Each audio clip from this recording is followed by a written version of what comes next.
Shalom, jemaat yang terkasih di dalam Tuhan. Bagaimana kabarnya hari ini? Saya yakin dan percaya setiap kita akan selalu disertai oleh Tuhan. Inilah pesan yang selalu saya bawa ketika pembukaan pesan pastoral. Saudara, bagaimana persiapan Anda di dalam menyambut Natal kali ini? Apakah Anda menantikan Natal hari ini dengan penuh pengharapan dan penuh sukacita? Ya, memang seharusnya begitu. Ketika kita menyambut kedatangan bayi Yesus, Juru Selamat kita, kita harus menantinya dengan penuh pengharapan dan dengan penuh sukacita. Saudara, di dalam pesan pastoral ini saya ingin berbicara tentang masa Advent. Kita seringkali mendengar kata Advent, terlebih kalau mau menyongsong Natal. Tapi apa sebenarnya makna dari Advent itu? Saudara, Advent itu berasal dari bahasa Latin Adventus yang berarti kedatangan. Artinya Bapak Ibu Saudara sekalian, sebagai orang percaya kita diminta di dalam masa Advent ini selama 4 minggu sebelum Natal, kita menanti kedatangan Tuhan dengan penuh pengharapan dan penuh sukacita. Kira-kira seperti itulah sejarah Advent. Itulah yang dilakukan oleh orang-orang Kristen di abad yang keempat. Sampai hari ini Advent ini masih terus dilakukan. Pertanyaannya Bapak Ibu, mengapa kita harus menanti bayi Kristus lahir ke dalam dunia dengan penuh pengharapan dan dengan penuh sukacita? Saudara, kita tahu ya bahwa sebagai manusia kita itu semua sudah jatuh di dalam dosa. Hubungan kita itu terputus, terpisah dari Allah. Tidak ada harapan bagi manusia untuk diselamatkan. Kesalehan kita hanyalah seperti kain kotor. Tidak ada artinya apa-apa. Mau melakukan berapa banyak kebaikan pun tetap tidak bisa menyelamatkan kita. Tapi Bapak Ibu Saudara sekalian, di tengah kehancuran manusia, Allah itu tidak tinggal diam. Melalui Bapak Abraham, Dia menjanjikan bahwa keturunannya, dari keturunan Bapak Abraham inilah kemudian lahir seorang juru selamat. Lalu kemudian lahirlah bangsa Israel yang begitu besar. Bangsa Israel ini nampaknya adalah bangsa yang tegar tengkuk. Meskipun sebenarnya mereka adalah bangsa yang dipilih Allah. Tetapi mereka malah melawan Allah.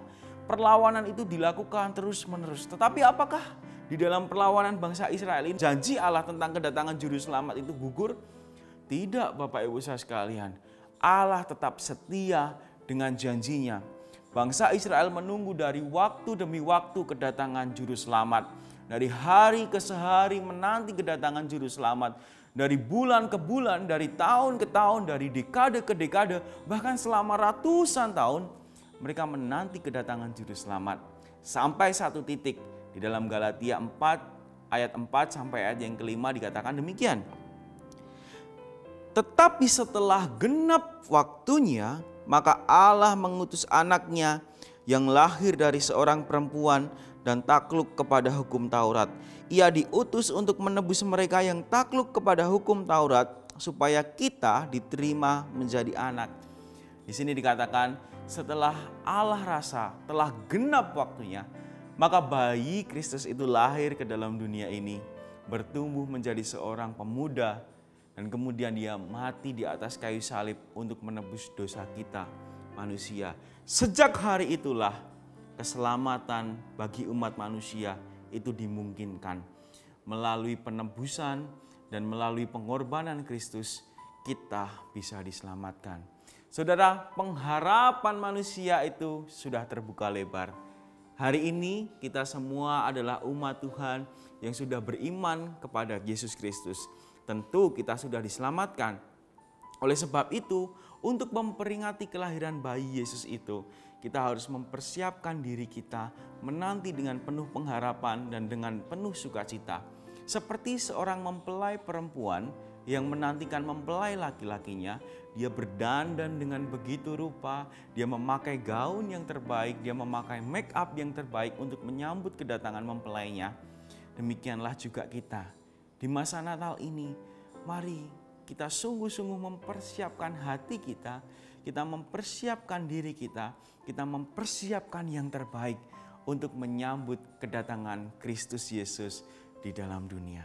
Kiranya waktu-waktu menjelang Natal ini boleh menjadi waktu yang indah bersama dengan Tuhan. Tuhan Yesus memberkati kita semua.